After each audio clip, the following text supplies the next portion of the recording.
দেখো, এটা বৃষ্টির জন্য কাল দিয়ে রেখেছিলাম। ভোরবেলাও বৃষ্টি পড়ছিল 4:30-4টের দিকে, দেখো এখনো ঝিরঝির করে পড়ছে। কি সুন্দর ওয়েদার লাগছে না?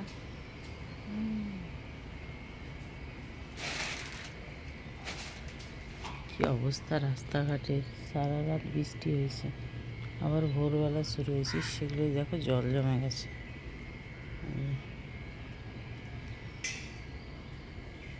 চলো এবার সব পরিষ্কার করতে হবে।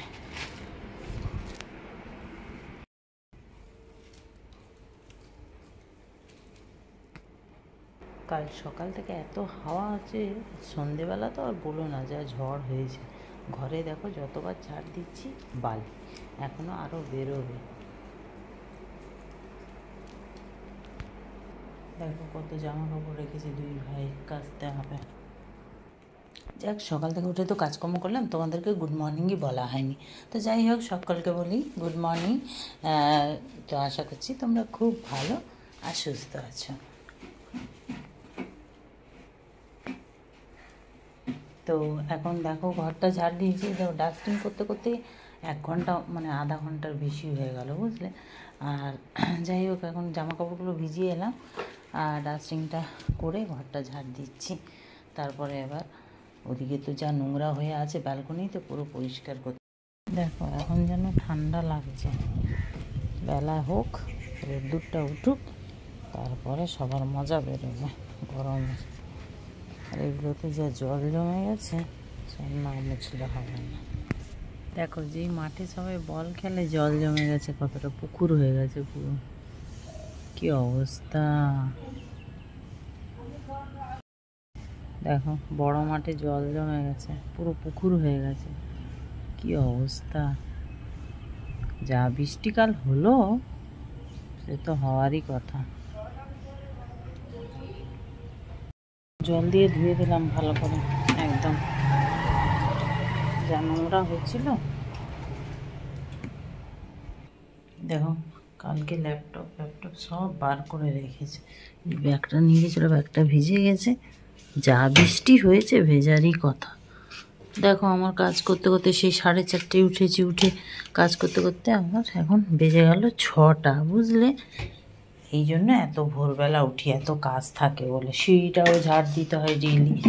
তো যাই হোক, এখন ঘরটা মুছে নিয়েছি, ঘরটা মুছে কেচে ভাবছি চান করেই বেরোবো, তারপরে টিফিনটা বানাবো। দেখি যেরকম সময় হবে সেরকম করব।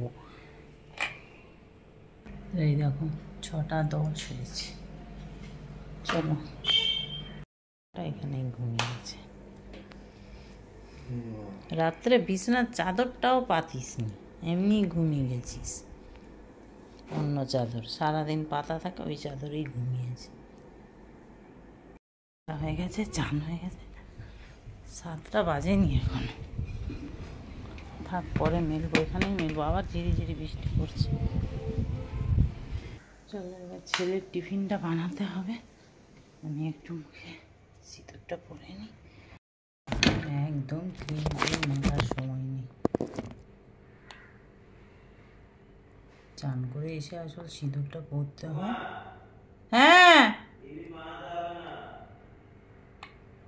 আমি তো সব রেডি করে রেখেছি। ওই একটু ধোসার মতো বানাবো বলে।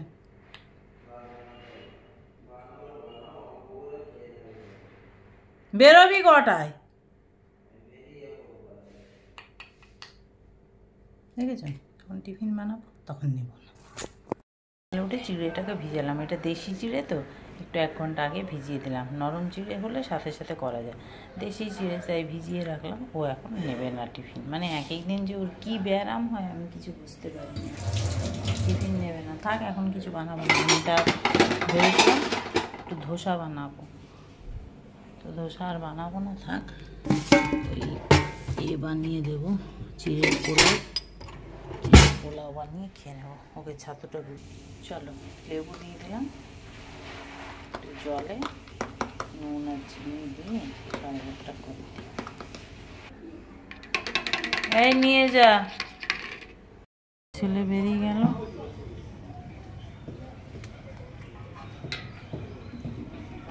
তা দিতে যাচ্ছি। হ্যাঁ তো হয়ে গেছে, দেখো পুজো দিয়ে দিলাম। চলো পুজো, চলো আমি পুজো দিতে রেডি হয়ে নিয়েছি। আর মাসে একটা দিই তো, যেতে তো হবে, রোদ লাগুক যাই। ছেলেকে বলছি একটু ছেড়ে দেবো, ও বলছে আমি এখন যাবো না। চলো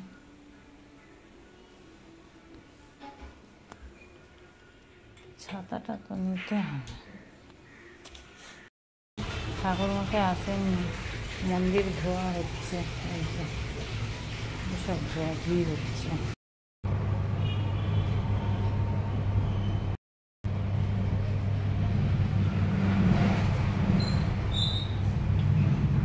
ঠাকুরমশাই পুজো করছে, এখানকার পুজো হয়ে গেছে। বেশ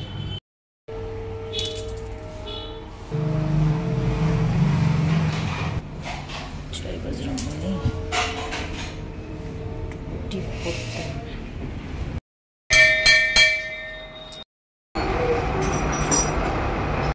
দিয়ে চলে এলাম, এখন বাজে 11:15। এখন চা আগে খেতে হবে। টিফিনটা তো আর বানালাম না, ছেলে খাবে না, আর ছোটোটাও বললো আমি খাবো না। চিড়েটা ধুয়ে ওরকমই রাখা আছে, ওটা বিকেলে কিছু করতে হবে। যাই হোক, তো দেখো বাজার ছেলেকে দিয়ে আনিয়েছি, এগুলোও তুলতে হবে, এগুলো এখন তুলতে হবে। চাটা করে নিলাম, এবার খাবো। যে কখন যে রান্না করবো, 11:30 বেজেই গেল। কী রান্না করব কিছুই বুঝতে পারছি না। এবার এইগুলো তুলতে হবে, বাজারগুলো। ওহ ভালো লাগে না।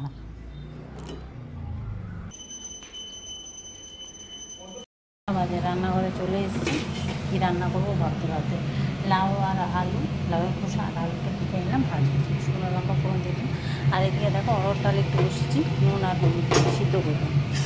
ভেবেছিলাম প্রথমে ডাল করবো না, আবার ভাবছি না ডালটা করব, তো সেই জন্যে আবার ডালটা বসাবো। তো যাই হোক,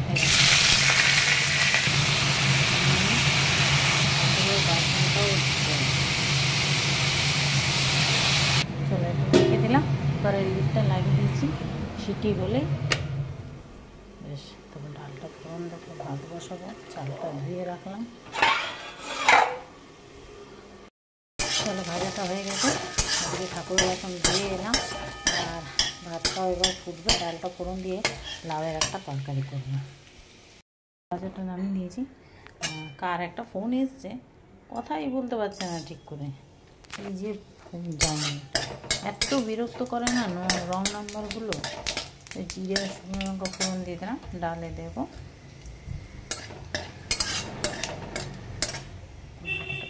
চলো ফোড়নটা দিয়ে দিলাম, ডালটা ফুটলেই এবার নামিয়ে নেব।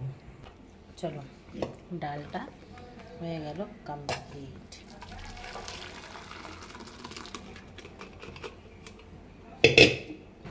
চলো পাঁপড়গুলো ভেজে নিই।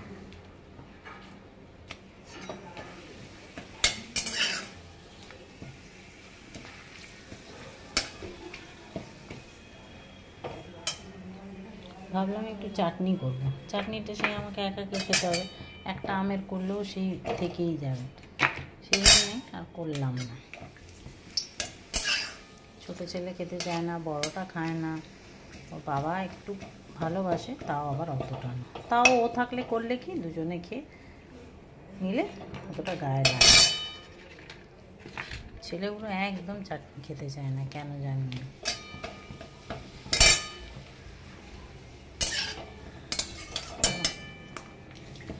চলো পাঁপড় ভাজা হয়ে গেছে। এই যে কটা বড়ি জাস্ট এই যে বানিয়েছিলাম না, এই বড়িগুলো খালি সেন্টের জন্য খাওয়া।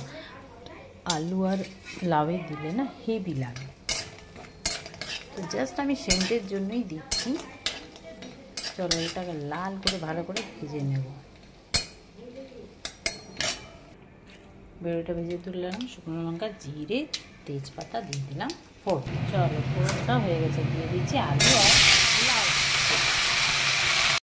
তরকারিটাকে ঢেকে দিয়েছি। এখানে একটা মশলা নিয়েছি, দেখো ধনে জিরে লঙ্কার গুঁড়ো হলুদ গোলমরিচ গুঁড়ো নিয়ে এটাকে একটা পেস্ট একটু জল দিয়ে ভালো করে এটাকে একটু হাতের সামনে চামচ এক খুন্তি দিয়ে নেড়ে দিলাম।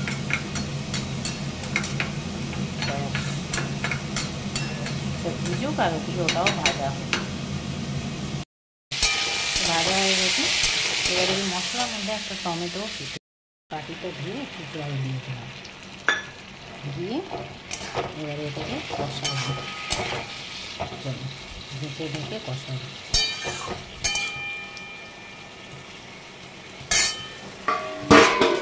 ওদিকে ভাতটা হয়ে গেছে, নামিয়ে দিই। ওদিকে কতগুলো বাসন আছে, এগুলোকেও ধোবো।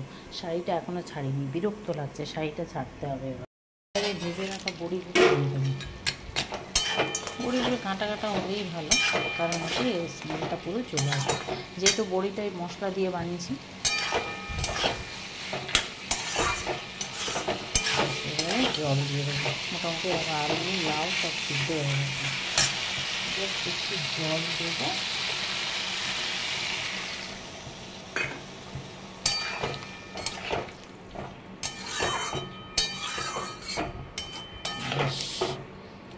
চলো এবার ঢেকে দেবো, ঢেকে এটা 5 মিনিট রান্না করে নেব। সব তো মোটামুটি সিদ্ধ হয়েই আছে। গুলো ধুয়ে নিলাম, এদিকে রান্না হতে হতে। এইবারে ব্যাস তরকারি হলেই ছেলেকে খেতে দেবো, আমি গ্যাস ট্যাস মুছবো, শাড়িটা ছাড়বো। হ্যাঁ ওইটাই তো হবে। তরকারিটা হয়ে গেছে, নামিয়ে দিলাম। খেতে বসে গেছিস? কুকুর পোষা মানে না আমার খাটনি বাড়া।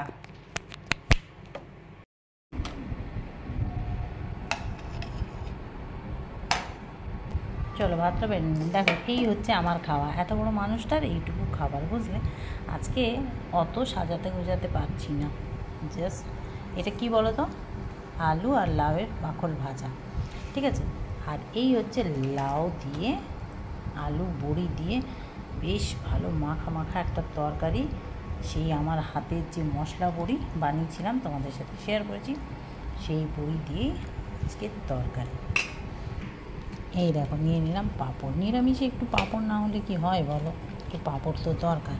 আর এইবারে ডালটা ডাইরেক্ট ঢেলেই আজকে খাই।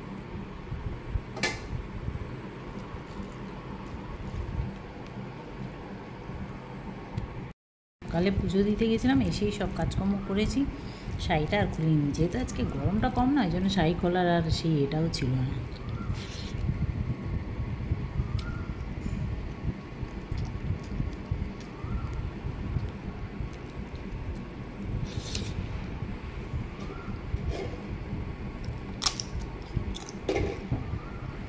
ঝটপট খেয়ে নিই। সব কাজ সারলাম, একটু ঘরটাও ঝাড় দিলাম। এবারে সব নিয়ে নিয়েছি। এইভাবে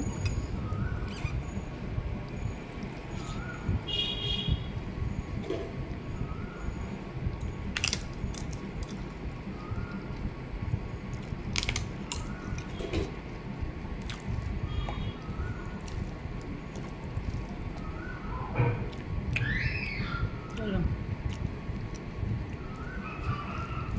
কাজ আমার শেষ আর হচ্ছে না। যতই এত কাজ গুছিয়ে রাখি, যাই করি, যতক্ষণ জেগে থাকবো ততক্ষণ যেন কাজ আর কাজ।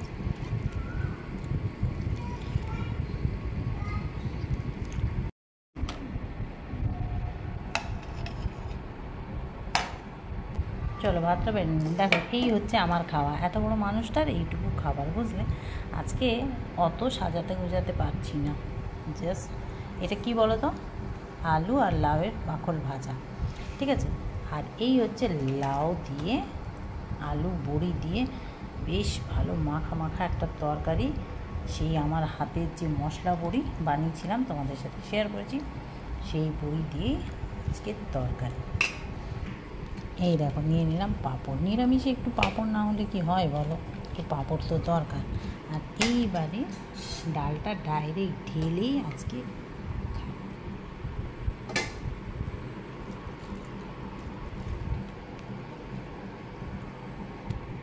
সকালে পুজো দিতে গেছিলাম, এসেই সব কাজকর্ম করেছি, শাড়িটা আর খুলিনি। যেহেতু আজকে গরমটা কম না, ওই জন্য শাড়ি খোলার আর সেই এটাও ছিল না।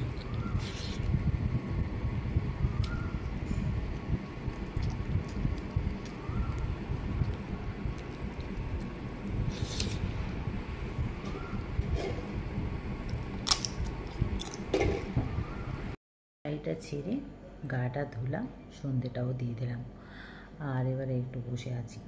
রাতে আর রান্না করার কিছু নেই, দুপুরের আছে। ওই যাবে ছোটোটা অনেক দিন ধরে ম্যাগি খাবো করছিল, তা আজকে ও ম্যাগি করে খেয়ে নেবে। তো যাই হোক, আজকের ব্লগটা এই পর্যন্তই রাখছি। কালকে আবার দেখা হচ্ছে আমাদের নতুন একটা ব্লগের সাথে। সবাই ভালো থেকো, সুস্থ থেকো। ব্লগটা কেমন লাগলো কমেন্ট করে জানিও। ভালো লাগলে লাইক, শেয়ার, পেজটাকে ফলো, ইউটিউবটাকে সাবস্ক্রাইব। তো চলো, টাটা। সবাই ভালো থেকো। কালকে আবার দেখা হচ্ছে নতুন একটা ব্লগের সাথে। এখন বাজে সন্ধ্যে 7টা। এখন গুড নাইট কি বলবো? ঠিক আছে, গুড নাইট।